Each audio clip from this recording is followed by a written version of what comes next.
Hey friends, it's Caesar here, host of the Creepy Fox Scary Stories podcast, and thank you for clicking on another one of my videos. So, as you read by the title of today's video, we'll be covering creepy and scary catfish stories. And no, I'm not talking about the catfish that you eat, I'm talking about the catfish that you experience. If you click on the video, you probably know what I'm talking about. There's a whole show for it, goodness sake. But I don't want to waste too much time here in the intro. I just want to go ahead and say thank you to all these subscribers who I was able to collaborate with this episode. Thank you so much for sharing your stories. And with that said, let's go ahead and get started, shall we? There's a lot of good ones today, and I know you guys are going to like this one, so let's go. I'm in my early 30s. I'm happily married and I've had 2 amazing boys. But life was not always about fun and games. You see, by the time I finished telling my story to you all, well, let's hope all of you out there learn from my experiences. No matter how good things might seem to be, you should always do your research. Now let me take you back to a younger me, 23-year-old college girl, that being myself. I was going through a lot during this time frame, and often spent my evenings locked inside my room sitting on the computer. How I remember using video games as an escape from the madness that was college. What was really affecting me was my partner, who had seemingly just left me for some other girl because apparently I was not good enough. That really hurt my self-esteem, and I turned to my internet friends to help me. They sure did help a lot. But this sort of reassurance that I could talk to anyone online, well, let's just say it opened me up to some pretty messed up individuals. Allow me to introduce to you Damian, Act 1. I had met him one day while playing Black Ops Zombies with some randoms. Seeing as he had a microphone and nobody else was talking, I plugged my microphone in. We quickly hit it off and became fast friends after sharing laughs. How I recall playing every single night. Whether it be multiplayer or zombies, Damian was becoming one of my closest pals. Soon we ended up exchanging Skype and added each other on Facebook. Nothing really seemed out of the ordinary with Damian. Just a normal guy around my age who seemed to enjoy posting pictures of his drawings and taking selfies of himself, sort of like me. A few months went by and our friendship was going strong. It was actually playing over Minecraft when he told me he wanted me to be his girlfriend. Being dumb and naive, I said, yeah, sure, but never really took it too seriously. This would be the beginning of Act 2 of Damian's personality change. He started to get very pushy with certain details. For one, he would question why I would be late to our online video game sessions, which happened because I had gotten a job at Chipotle, something I'd clearly mentioned to him. I tried to ignore this, but still it was in the back of my mind. Since we had been official, at least according to him, I naturally wanted to do a video chat. Every time this came up, though, he would tell me his webcam didn't work, or that his phone did not have a video option. These are all huge alarm bells, but one in particular would shed some light on the mystery, a pretty creepy one. That leads us to Act 3. I was doing research for a project for my art class. Funny enough, this was on Valentine's Day, as I still recall going through the box Damian had sent me through the mail, which had chocolates, roses, a card, and a teddy bear. After I'd opened it, I was searching for random pictures of drawings since I needed inspiration for my project. I also had Damian on Skype with me. Now I forget what we were talking about, but suddenly I went silent when on my screen was a picture of Damian. Damian? Do you have a DeviantArt account? No joke. It's like all the air was taken out of him. He went silent as I clicked on the open in the new tab option. It took me to a DeviantArt account of someone named Andy. What happens next is me scrolling through his posts. All of them were of the drawings Damian had posted to his Facebook, with a few pictures that were scattered of selfies of this Andy guy. Naturally, I was confused as I started questioning who is Andy. Before I could answer though, Damian hangs up the call, and then I spend the next 20 minutes trying to get in touch with him. I now started to put things together. Damian and Andy? They're 2 different people. So then, who was I speaking to? And who sent those Valentine's Day gifts?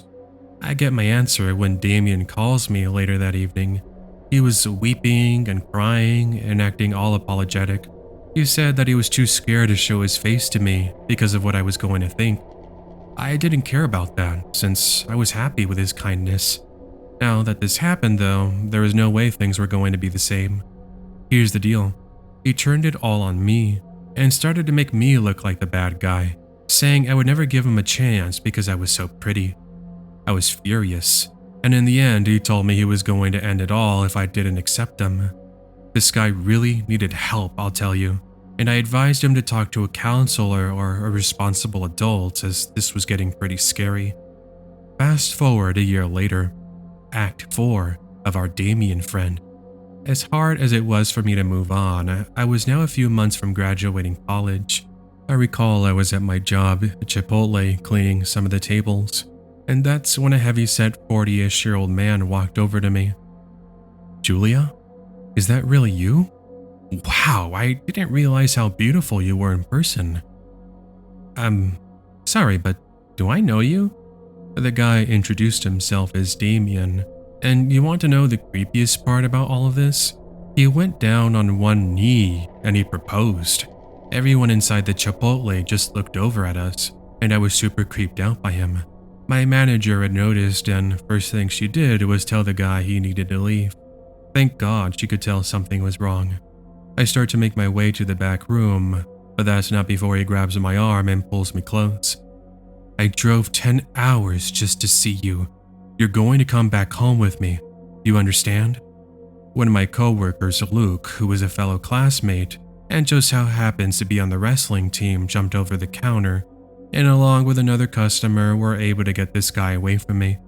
The cops eventually got there, but Damian had driven away.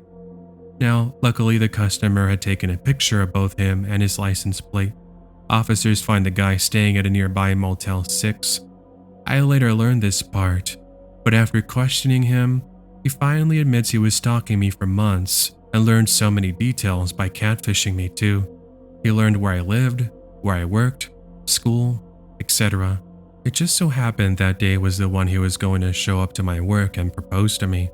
He admitted that if I didn't say yes, well, he was going to show up to my home later that night and try to kidnap me by force. They found duct tape, rope, and a large knife in the back of his van. I used to date a girl named Christine back during my years of college.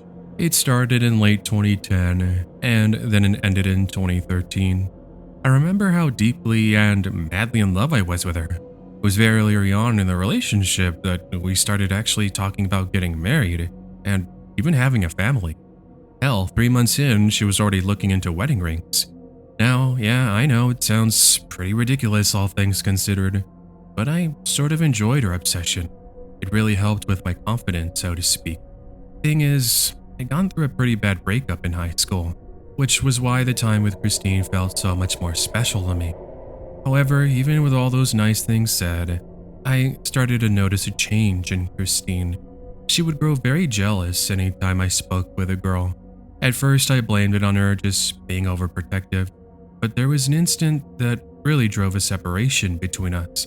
One of my classmates, who we'll refer to as Sarah, ended up texting me a bunch of screenshots of her Facebook inbox. There were various messages from Christine that, let's just say, were very intimidating and downright creepy. Examples as mild as, "Stay away from my boyfriend," to, "I'm going to kill you if you don't stop talking to him."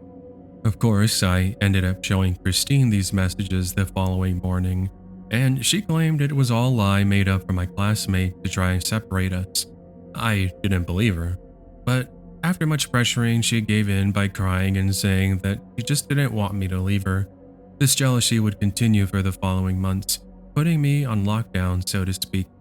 We couldn't go out together without her snapping at waitresses or even employees at stores. And bear in mind, I'm not even the best looking dude in the world. If anything, I was the one who thought Christine would leave me. Finally though, I had enough and I told her we needed a break. That break lasting for approximately 2 months, where ultimately I was the one who put the final nail in the coffin. That should have been the end of the story, but it was not. Christine started to send me very threatening messages that were even worse than those she sent to my classmate Sarah. She was talking about doing harm to others, and even to herself. That caused me to block her on all social media, and slowly it seemed that her manipulative character became a thing of the past, as I now started to move on with my life. Fast forward about 6 months later, and I started using a dating application, and I met a girl named Madison. She had a few pictures, and she seemed pretty sweet. After about a week, I asked if we could FaceTime, but here's the thing. She told me she was unable to since her phone didn't have a good camera on it. It's a pretty dumb excuse to be perfectly honest, but I let it slide, as I asked instead if we could just do a phone call. She was pretty hesitant about that too, and she made up an excuse of her losing her voice. That frustrated me a lot, and I told her I wasn't looking to waste my time with someone who wouldn't even make an effort to speak to me. Yeah, I sort of reached a breaking point where I wasn't having people's bullshit anymore. It was either be straight up with me, or I'm going to move on to bigger and brighter things. Not that using a dating application was the best decision. Anyway, I blamed my anger on my previous relationship, and I gave her more chances. A few months ended up passing, and I really started to fall in love with her. Albeit, I haven't talked to her other than by text messages. I remember confiding in Madison, telling her all my secrets, as well as my past relationships, thinking that this might be the girl. One day I asked her if we could meet up in person and have dinner or grab some coffee, and she actually agreed. Thus, we set up a date and time at a coffee shop for that Friday evening. The day arrives, I walk into the store full of confidence and a bit of nerves, as I take a seat with my nice hot cocoa as I eagerly await the arrival of Madison. 10 minutes passed since our supposed meetup, and nothing. 30 minutes, still no signs of Madison. I finally texted her at the 45-minute mark, and she told me she was just about to enter the store. So, imagine to my surprise that instead of this Madison girl, my ex, Christine, walks in, and then starts to head in my direction. Please tell me she's just going to come say hello. Please just tell me, I begged, thinking perhaps this was just some sort of creepy coincidence. Robbie? Hey, it's good to see you again. Oh, hey Christine. Long time no see, huh? What are you doing here? Robbie, I'm Madison. Wait, what the hell are you talking about? I'm the girl you've been talking to this entire time online. I was so devastated, but I was angry to think that I wasted many more months talking to not only a catfish, but Christine of all people. You bet I stormed out of that coffee shop, not even being embarrassed with my sudden outburst. Christine followed me out to the parking lot and then told me to please give her another chance. But it was not going to happen. Just when I thought things couldn't get any worse, something seemed to have snapped in her mind when she takes out a pocket knife from her jacket and then uses the handle to begin smashing at my driver's window. Time froze as I just sat there in the driver's seat, and I thought, what in the world had I gotten myself into? Luckily, I snapped out of it and I drive out of that parking lot as I head back home full of various emotions. That night, I'm not ashamed to say that I broke down and I started crying, something my parents were very concerned about. However, our concerns were about to get a checkup when about 20 minutes later, Christine drives to our home and then begins pounding on my bedroom window as she begs I take her back. That was it for me. I ended up calling the police, but unfortunately, by the time they got there, she had already left. That wasn't without her completely destroying all of our Halloween decorations in the process. Anyway, this is becoming a little too long, so I'll go ahead and wrap everything up. After I got a restraining order, I never heard from Christine ever again. I did talk to a mutual friend who knew her better, and she claimed she had started dating some other guy. He was apparently a football player by the picture she sent me. Not that I couldn't confirm myself since she had blocked me on social media. Well, friends, that's my story about the time I had a crazy ex-girlfriend and then got catfished by said girlfriend. I will admit, I've taken a break from dating and I've instead focused on working in the Peace Corps. I'm actually writing this up during my week break, and it feels pretty good to get this off my chest. I hope you all enjoyed. And as one final reminder to you all, please be careful with the people you date. Don't be afraid to stand up for yourself and draw the line when there is a problem. Sure, in some situations you might be with someone because of comfort, But do you really want to live that way for the rest of your life? I didn't think so. It might be tough if you just leave, but that's going to save you so much heartbreak in the long run.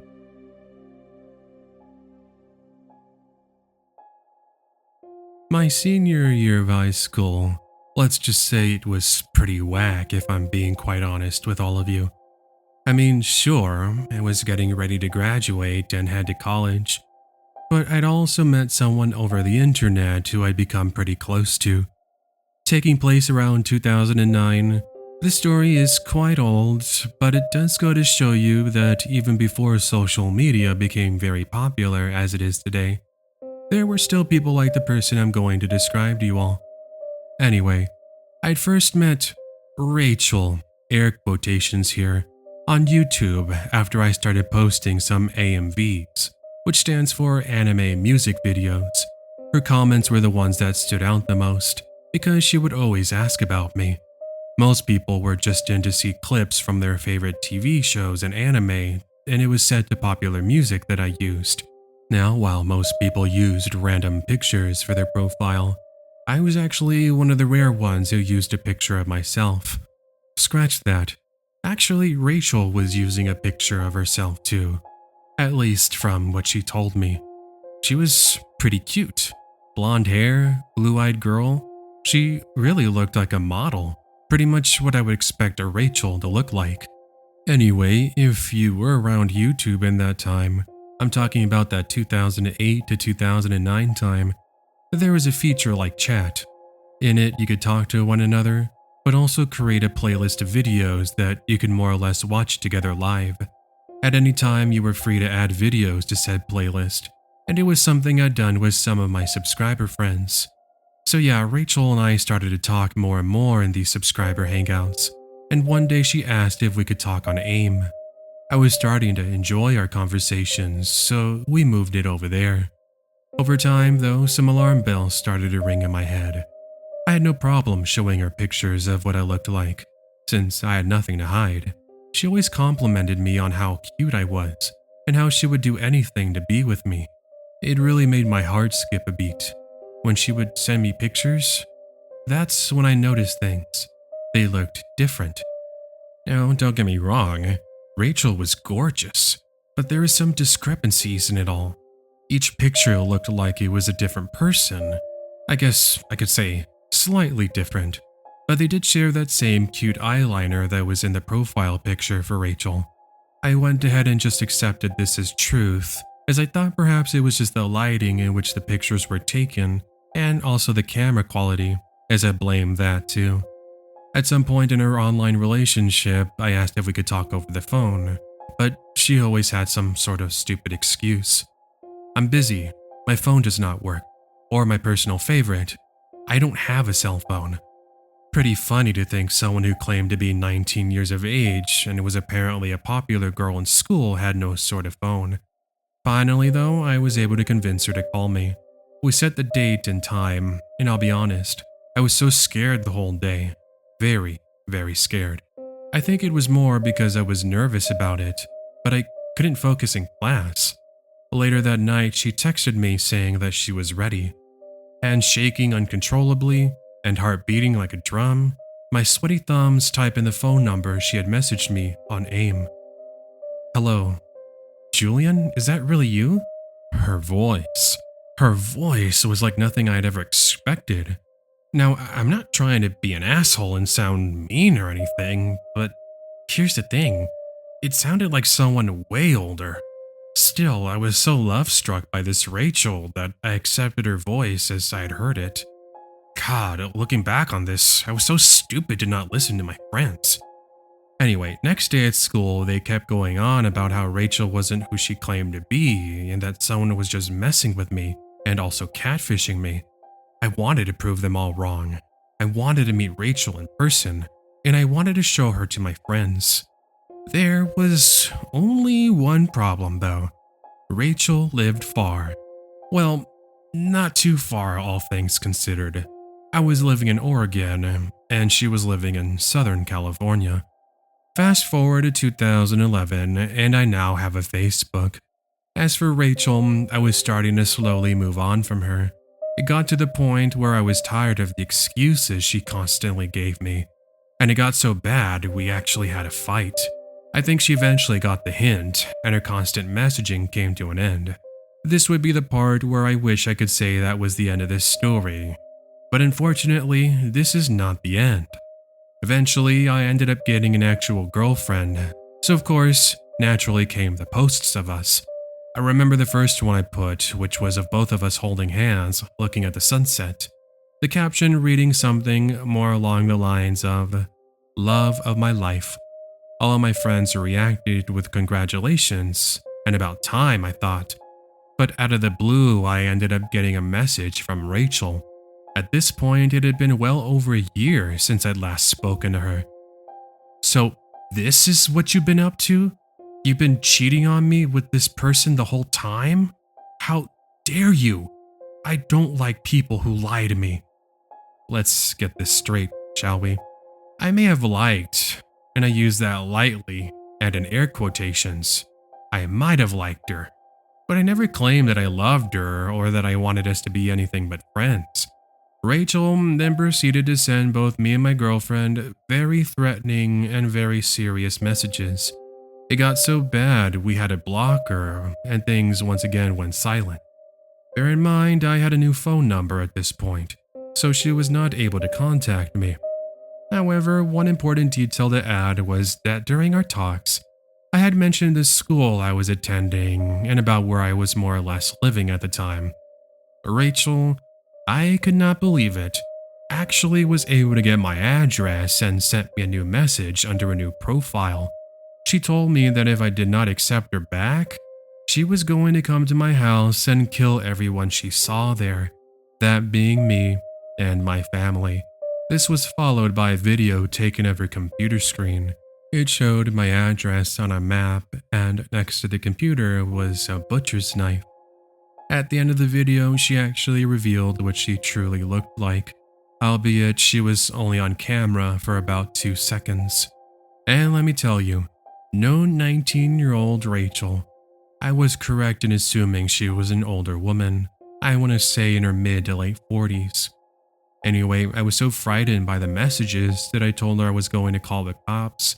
She dared me to do so, but I think even she was having second thoughts on that. I told her she needed to get some serious help, and this surprisingly seemed to have clicked something in her disturbed mind. Just like that, things went cold and silent. Until one day a year later, I was returning from work, and I noticed a package on my front doorstep. Guess who it was from? It was from Rachel. Naturally, I was too scared to open it, so I actually went to the police department and we opened it there. It was pretty innocent for the most part. It had some chocolates and candles and a teddy bear as well. But that's not all that was found. There was a letter. Inside it, it read, "I'm so sorry for everything I did to you. Can you forgive me, my love? I promise, this will be the last time you ever hear from me. I got this teddy bear for you, and it's just to show you how much I love you. Please, give him a good squeeze. He's very soft." Something about the teddy bear was giving the officer and I some serious bad vibes though. We were right in assuming something was up, because the teddy bear had been tampered with. Stuffed inside was a dirty and used syringe needle. That explained why she wanted me to give it a good squeeze. Just imagine if I'd poked myself with it. Well, officers told me that they would launch an investigation, but sadly they never did find her location or who she truly was. Just like that, Rachel had disappeared. Not even the video I saved was enough to identify who she was due to the poor camera quality. Also, I'm almost 100% sure she personally delivered the box to me. Reason being was one of my neighbors told me they saw a suspicious person in a hoodie covering their face as they looked into my windows in the process. My neighbor then claimed she saw this mystery person drop off a box before finally driving away. Now, obviously, there would have been no way the postal service would have sent that without suspicions being arisen. So anyway, that was the time of when I was catfished, and then I received a package with what could have potentially put me in the hospital, or much worse. I first met Alexa on Instagram back in 2014. No, I'm not talking about the one from Amazon. Not that Alexa. Alexa was an artist who posted various photographs of the paintings she created. I, being an art major, fell in love with her page and would look forward to her postings. Now, unlike most catfish stories where you're contacted by this stranger, I was actually the one who initiated the conversation. It was more so to express my love for our similar interests. I was surprised how friendly she was. She told me I was one of the very few people who actually messaged her, and in honor of our new friendship, she told me she wanted to send me some gifts. I denied the request, but eventually she was able to convince me to give her my P.O. box. A few days later, I got a package with prints of her drawings. They were of lions and tigers, my favorite animals. I also learned that she only lived 3 hours away from me. What a small world, I thought. Now, so far, things might seem fairly innocent, a blossoming friendship over the internet. And yes, you would be led to assume everything was fine. I became so invested with my new online friend. We actually exchanged phone numbers and would text each other almost daily. At some point in our talks, I started to become suspicious though. I wanted to know what she looked like. You know, just a natural thing, I guess. However, I didn't want to be that awkward follower who asked for a photo. After all, was it really necessary? It's not like I was planning on meeting her. Well, as I expected, she was reluctant to share any sort of photos with me. But she did send me one after she seemingly changed her mind. When I received said photo, there's something about it that seemed just a little too familiar. I just couldn't put my finger on it, but it's like I'd seen it somewhere before. Was it over on some other website like Facebook? Or even maybe some YouTube video had a picture? Whatever, I thought. I ended up ignoring the coincidence, and several more months passed. It's by this point we had been talking for well over a year, and that friendship turned into a relationship. The days of "hello friend" turned into "hello my love," as every day I woke and went to sleep with a loving message. This is the part where it's important to mention that I never actually talked to her via phone call. She had sent me some more photos of her, but again, no actual talking.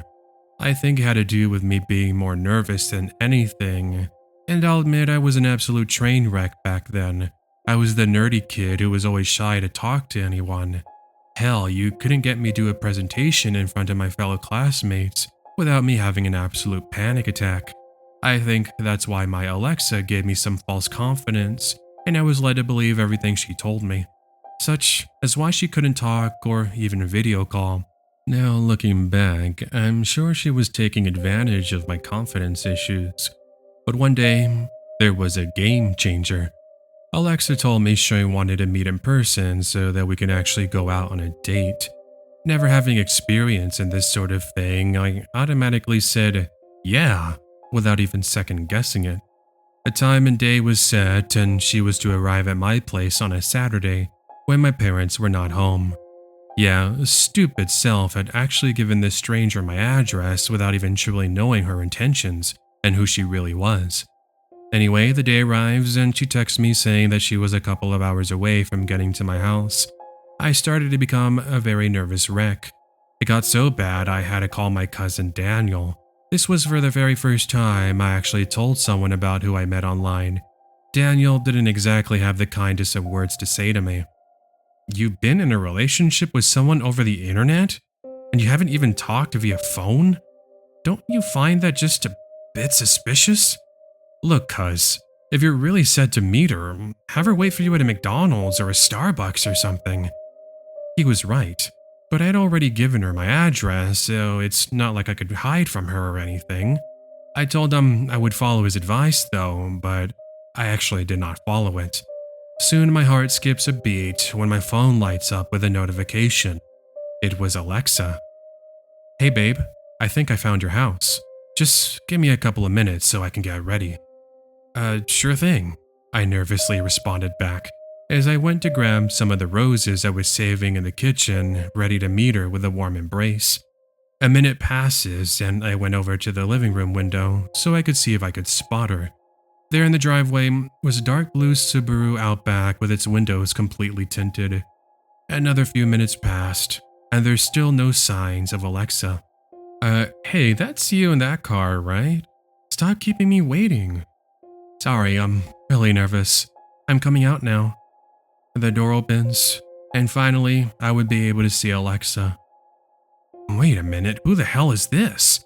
I began to question, as beginning to walk over to my front door was not the girl from the pictures. Instead, it was an older, heavy-set woman. She looked like a mom, or hell, actually even a grandma. I went to open the door, and I greet the woman. Hello, are you lost? I replied to her appearance, trying desperately to hold on to any sort of explanation.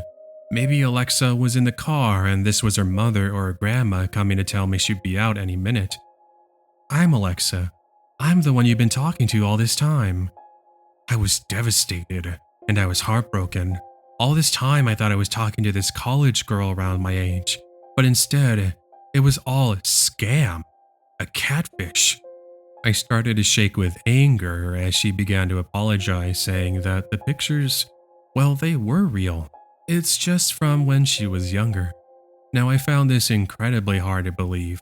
If it was her, and she was the age I guessed, that would mean the pictures would have needed to be taken around the 1990s. I called her out on the obvious lie that she had made up in the moment. I'm sure she thought I was dumb enough to fall for this, but she ended up admitting she had used photos from some random girl's Facebook profile. Now, I didn't want to end this on a low point. I blame my forgiving nature on this, so I had her explain why she did this to me. She told me it was because she was lonely and had nobody else to talk to. Why wouldn't she just have been honest? I said to myself. I don't know. Look, I'll be your friend, but we can't do this. You can't just use photos from other people like that.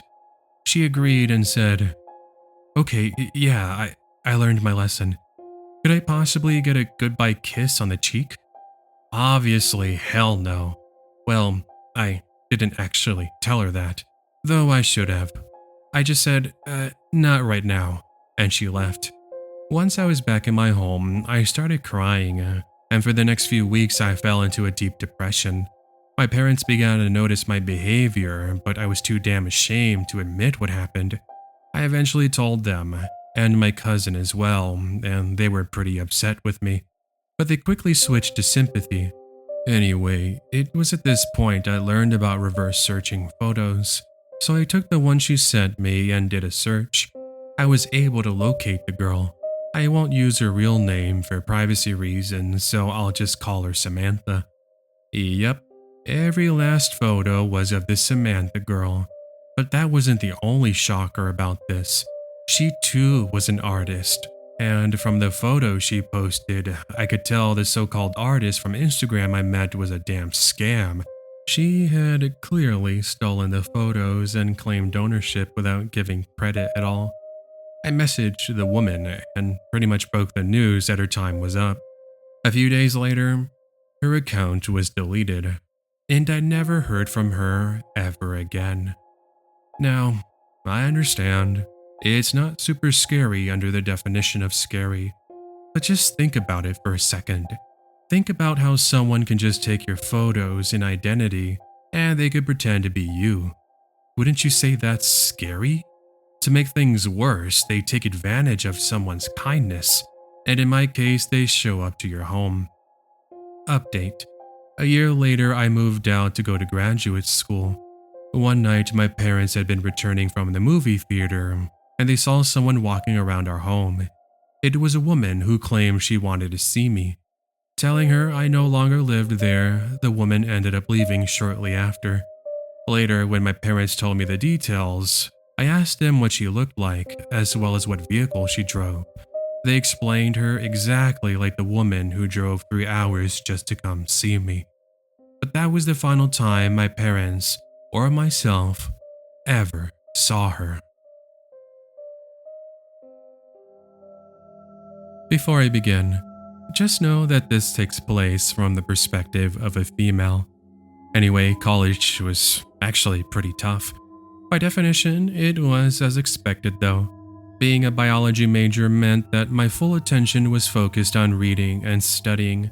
This took a toll on my love life. By the time I graduated, I was 25 years old, and had only been in a relationship once when I was 16 years old. That lasted for a little under 2 years. Happy to have had a degree, but sad to be alone. I wasn't sure how to feel with this next part of my career. I mean, I ended up getting a job working with one of my professors, but thing is, each day seemed so empty for me. Part of me wanted to start settling down, but I'd been out of the game, so to speak, for so long. This was for the very first time I actually tried out Tinder. It's a dating app some of my friends had used in the past. Most of the time when I heard of Tinder, it was usually just a let me smash story and then you move on. However, I had seen it worked wonders for one of my closest friends, Mary. She and her now fiancé had been getting along so well, and I really wanted to try something like that. So I made a profile and started getting matched with various guys. I was looking for a guy that was like me, someone looking for a serious relationship. You can also add all the other little details I enjoy, such as running, playing guitar, and drawing as well. Eventually, I was matched with a few people within my 25-mile radius. One guy in particular named Drew caught my attention. He was a graduate of the University of California and studied marine biology. He was pretty cute. For the following 3 months, we talked daily over the phone. I'll admit I was head over heels, but I did find it weird he was always busy. Anytime we would try to set up a date, he would always have the perfect excuses for me.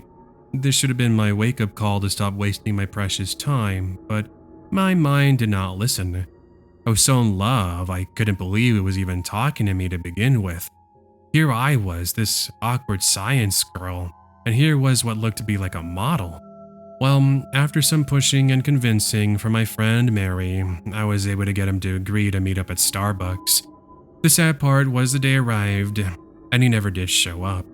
There I was, looking outside the window with my coffee getting cold with every passing minute, as I looked like an absolute dumbass. I remember being more confused and angry. Was it possible he went to the wrong Starbucks? But that couldn't be, since it was the only one in the general area. Besides, he never did mention he was lost.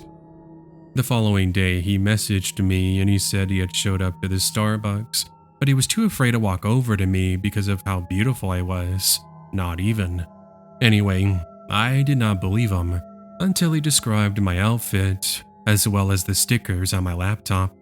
I asked if he loved me, and he said yeah, to which I replied, "Just meet me then." He did not respond back to that for about a week. This was the point when I think the guilt was starting to outweigh his senses. He told me the person in the Tinder profile was a picture of somebody that went to school with him. After that revelation, he sent me a picture of what he actually looked like. He was pretty decent looking, but I didn't appreciate being lied to. I told him that he would have to go waste somebody else's time, and that was it. Fast forward about a year or so later, love had come to me naturally, and I finally met someone while working. At last, it seemed like life was going in the right direction for me, and the catfish encounter was nothing but a silly memory of the past. But sadly, this will not be my final encounter with Drew. My partner, who we will call David, and myself were actually on a date, and we were sitting in the park feeding some ducks. Who would have guessed it that Drew was also there? Anyway, I almost did not recognize him until he walked over to us. "Oh, hey Brandy, I see you're dating somebody else. What, was I not good enough for you?" David actually knew who he was since I mentioned him before. "Look man, you need to leave. This is not your business." "I'm not kidding you." Drew takes out a frickin' pocket knife and went after David. David, however, was able to counteract his incoming attack since he took self-defense classes. He pretty much made an absolute fool and embarrassment out of Drew and told him to never bother me or him again. We then left the park, and that was the last time we had ever seen or heard from Drew again.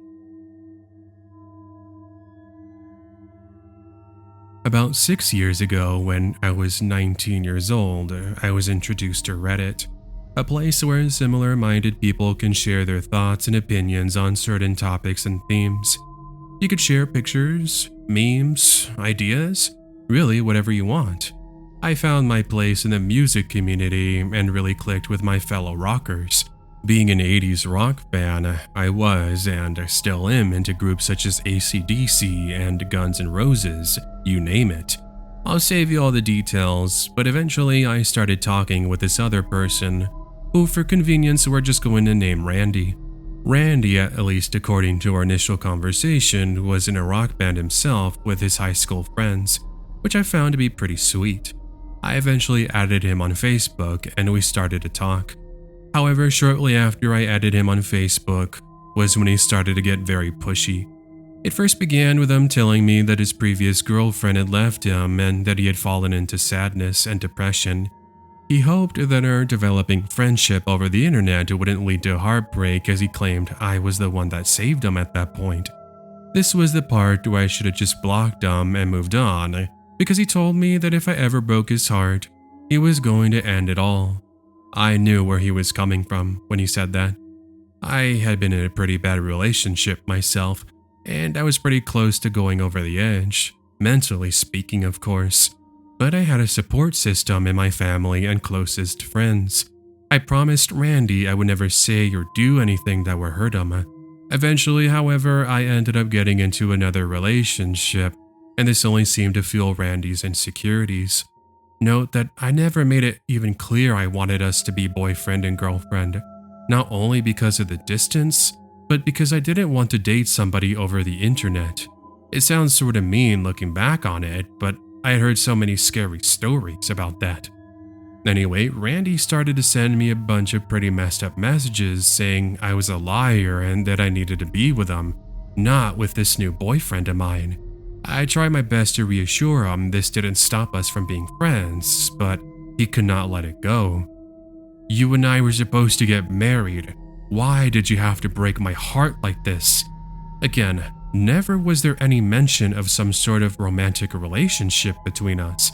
He somehow mistook my kindness, thinking we had been dating. I spent the next couple of hours thinking of what I could tell Randy, eventually opting to ignore him, but this was a big mistake. A few weeks ended up passing by, and my partner and I were over at my house watching some movies. Out of the blue, my golden retriever began to bark. I thought it was Amazon delivering some of my school books. Thus, I got up from the couch and head toward the door. Before opening it, however, I looked through the peephole, and on the other end was a man in a red hoodie. "Can I help you with something?" I said, with the most intimidating voice I could muster up. "Is this Kimberly's house?" the man responds, with his voice being partially muffled by the door. Kimberly is my name, by the way. Yeah, can I help you?" The guy starts pounding on my front door, demanding I let him in. "It's Randy. Please, can I talk to you?" What in the hell? This was Randy? Well, it sure didn't look like the person I'd grown to know on Facebook. You know, the one with short brown hair and green eyes with a nose ring, around 20 years old. The guy standing outside my door was a 50-ish-year-old man with a beer belly.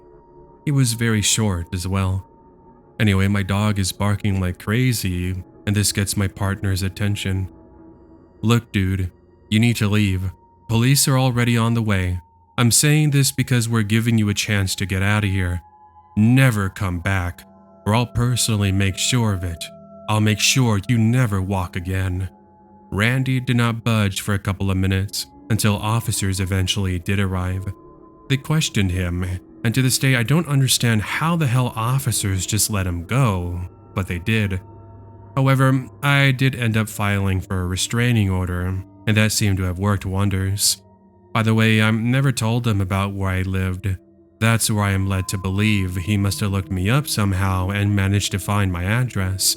Such a scary thought, to be honest. This man even used fake pictures. I just hope he isn't trying to catfish others, but I'm not too sure. I blocked him on all social media ages ago, and this happened a very long time ago, and I haven't bothered to look him up again.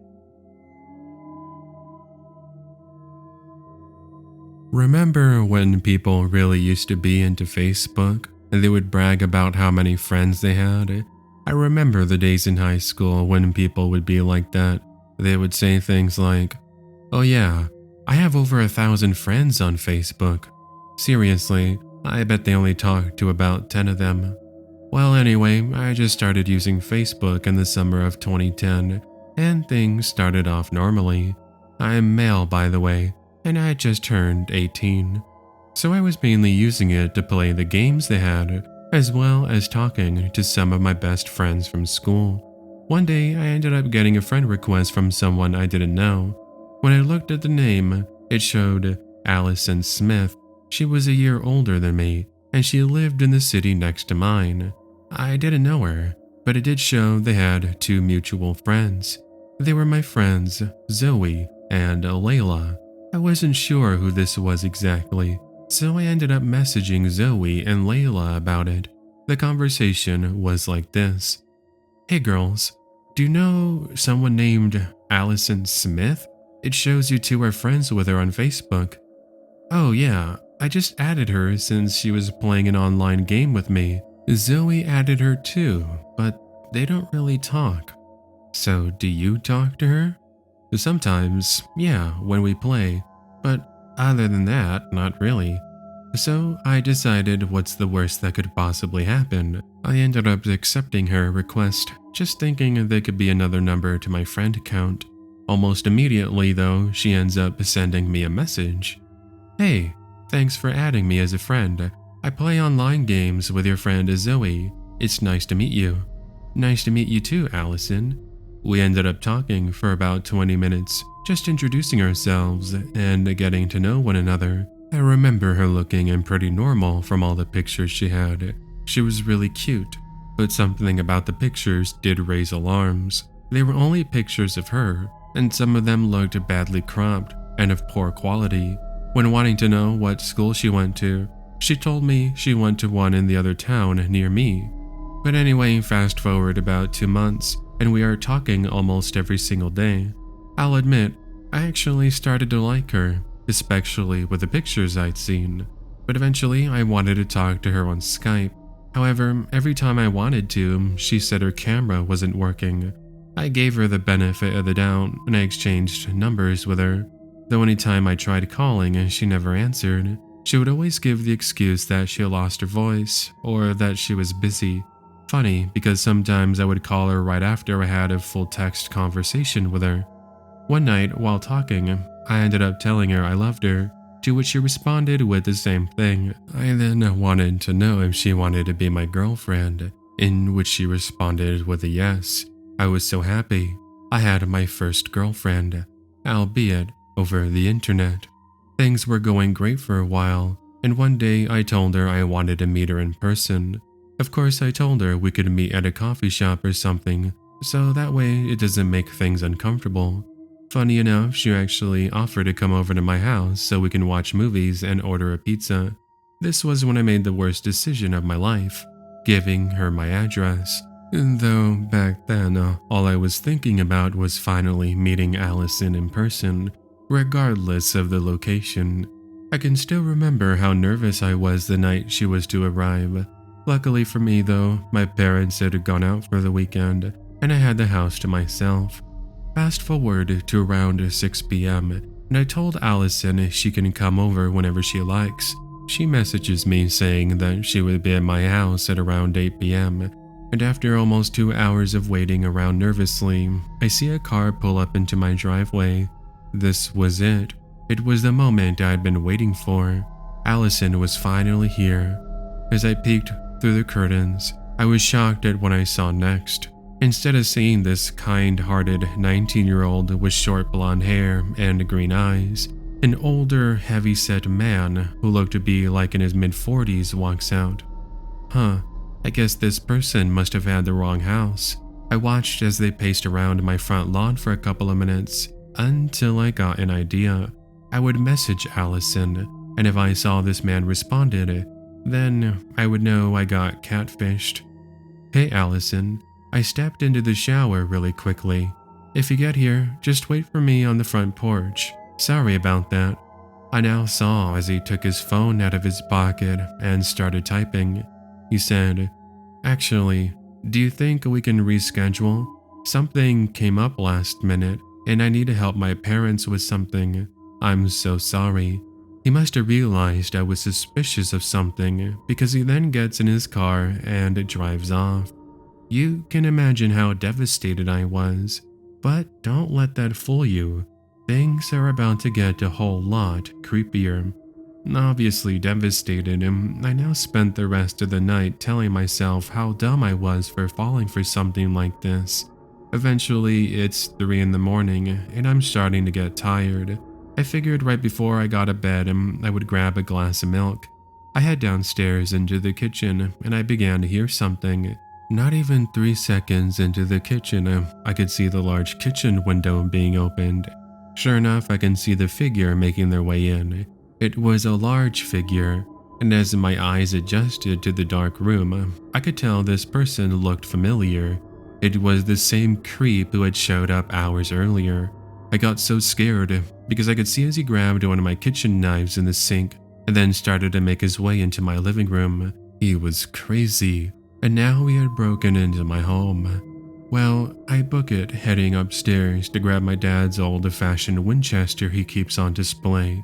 It wasn't a real gun, but my plan was to scare him and make him think it was. So I'm now in my dad's room with the door locked on the phone with the police. Unfortunately for me, the lock on my parents' door doesn't always work, so he managed to open it. This was it. He found me. I remember his eyes lighting up when he saw me. He had a deranged smile and started telling me I was his. I was not having any of this.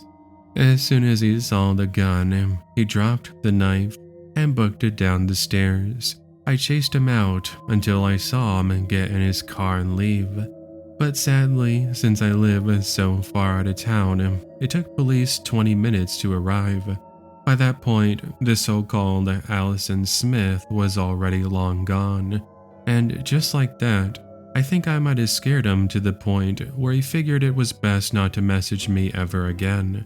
Overnight, all of his social media disappeared, and I never heard from him or saw him again. So that was the last story for today's episode. If this was the first time you joined us, then do consider subscribing and hitting that notification bell. That way you'll be notified of all the future uploads coming here to the channel. Also, make sure to leave a like rating if you enjoyed it, and leave a comment telling me what you all thought. Also, if you yourself have a scary story that you'd like to share, then send it in with my user submissions email, which appears on screen on my videos, tcfnarrations@gmail.com. Now, if you're looking for more of the Creepy Fox, then check out all the other videos I got on my channel. There's so much narration content that I'm sure you're going to enjoy. I've also got some exclusive Scary Stories narration episodes. If you'd like to listen to those, then for as little as $2 a month, you can become a Creepy Fox channel member and gain access to 10+ hours of extra additional content. I also got some cool merch which is featured down below. There's shirts, stickers, sweaters, coffee mugs, you name it. I got a lot of things that you might like, so check it out, see if you might find something on the Creepy Fox shop. Lastly, it's not something I really talk about or mention, but I wanted to go ahead and plug my other social media. If you wanted to follow me on my Instagram, I'm pretty active there. It's @TheCreepyFoxOfficial. You can see the name on the bottom right of all my videos. Anyway, that is gonna go ahead and do it for today. Thank you so much everyone for watching today, and I'll go ahead and catch you all on the next episode. Until then, take care and have yourself an amazing day.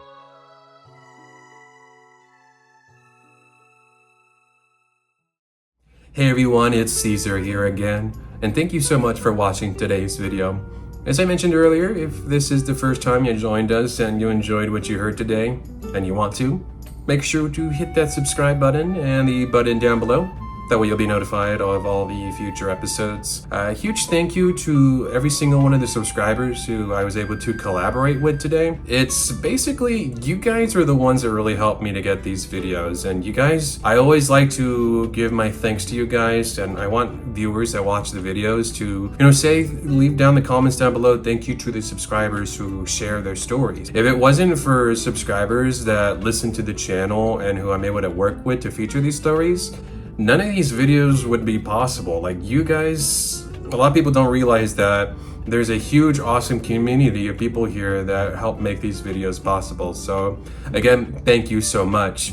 And if you'd like to also be part of this community and you'd like to help me with future videos, depending on certain themes that you want to see, you can send your story in and share your story with my email, tcfnarrations@gmail.com. I like to work with anyone. Like I said, if you're a subscriber and you're a listener and you got an exclusive story, reach out, say hello, and we'll work together to get your story out for a future video.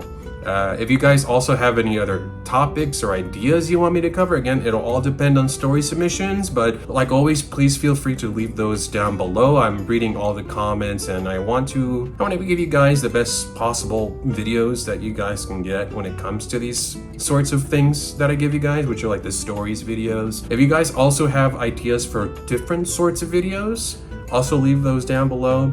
One of the biggest things that I get is a lot of people comment saying like they wish I'd upload more, and again, it's all basically supply and demand. But if you have any ideas for videos in the interim, whether it be vlogs, whether it be just gameplay where I'm talking to you guys and playing the games, videos on my pets, whatever you guys have in mind, feel free to let me know down below.